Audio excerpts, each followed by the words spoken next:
Hey, small business leaders. JustWorks gives you peace of mind knowing that payroll will run smoothly, your team has access to benefits that fit their needs and fit your budget, and your business is getting the support it needs, always.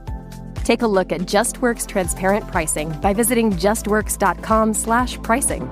That's justworks.com/pricing for details. It's a Minimalist Monday edition of Optimal Living Daily, episode 2843, When Minimizing Was the Only Option, by Cheryl Smith with NoSidebar.com. And I'm Justin Malik. I'm going to keep this intro nice and minimal as we optimize your life.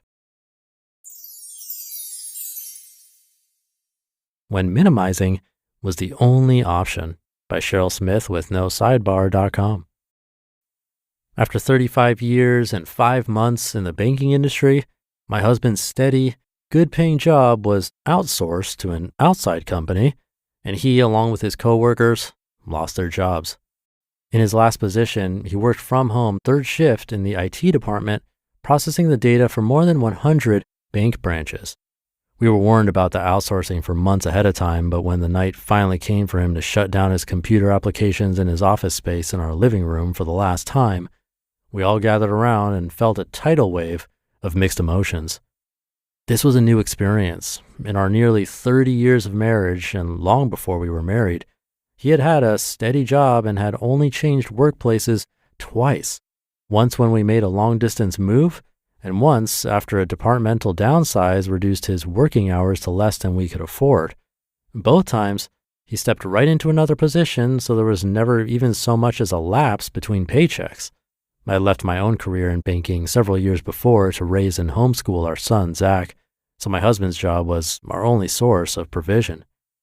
As Zach and I stood behind my husband that night and watched him close out application after application on his computer, the realization that we were, for the first time ever, without an income, hit us like a ton of bricks. We knew we would be more than okay for a while due to a very generous severance package from the bank, but what would happen after that? What we didn't know that night is there was a long line of unexpected health issues ahead of us that would keep both my husband and me from being physically able to work, along with several other life changes that would literally rock our faith to its core. I think it's for the best that we're not told the future ahead of time. It's enough to deal with what we need to face one day at a time. The time of unemployment that began that night ended up stretching out for a total of 21 months to the day. During this time, without a regularly earned paycheck, our minimizing journey took on a whole new meaning as circumstance forced my family and me to take an even closer look at not only our possessions as we came to terms with selling things that were not true necessities, but also at the people who were a part of our outer and inner circle. If you're going through a similar time of difficulty and uncertainty, I hope the sharing of what we have learned will inspire and enrich your own minimizing journey. Number 1, hard times inspire a fresh examination of physical possessions. There's nothing like a shut-off notice to motivate a minimizing restart.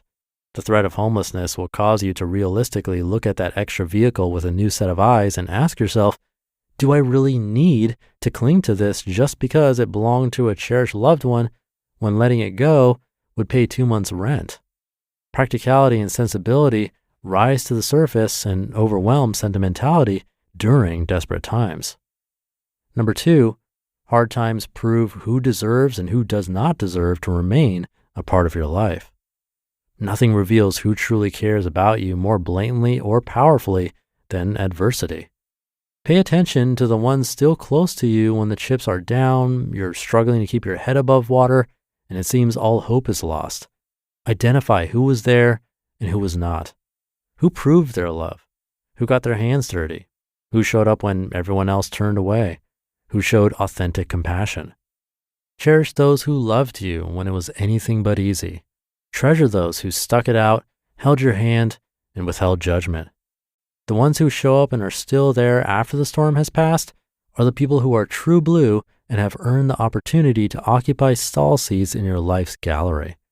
Minimize relationships with those who minimize you and the legitimacy of your predicament. Shed liaisons with those who interject blame and condemn you for what they know nothing about. Just because someone is a part of your family does not mean they should be a part of your life. Number 3, hard times draw you closer to the ones you love most. Leaning on the true blues in your life through times of suffering strengthens bonds. Drawing support from those who share your sorrow deepens connection. Crying alongside those who are loyal through seasons of difficulty cements ties. Simultaneously experiencing pain and hardship solidifies camaraderie and a sense of shared accomplishment when the trial is over. And number 4, hard times generate gratitude. And while that statement may sound contradictory, it's true. Walking through days where it feels like your whole world is turned upside down makes you appreciate the immeasurable value of an ordinary day. There's a wellspring of truth in the words of the song recorded by Dennis Marsh that says, "The hard times make the good times even better." When dire necessity forces the sale of things you thought you could never part with, you realize you are left with what matters most because you still have each other. Thankfulness emerges from the realization that no matter what you have lost and given up, as long as you're still together with the ones you love, all is well. And while we would never have asked for the downsizing of my husband's job, what looked like a disaster in the beginning has accelerated our minimizing journey in the best of ways. You just listened to the post titled, "When Minimizing Was the Only Option" by Cheryl Smith with NoSidebar.com. Hey, small business leaders. JustWorks gives you peace of mind knowing that payroll will run smoothly, your team has access to benefits that fit their needs and fit your budget, and your business is getting the support it needs, always. Take a look at JustWorks transparent pricing by visiting justworks.com/pricing. That's justworks.com/pricing for details. Thank you to Cheryl. I can definitely relate to this one personally, especially when it comes to gratitude arising from suffering.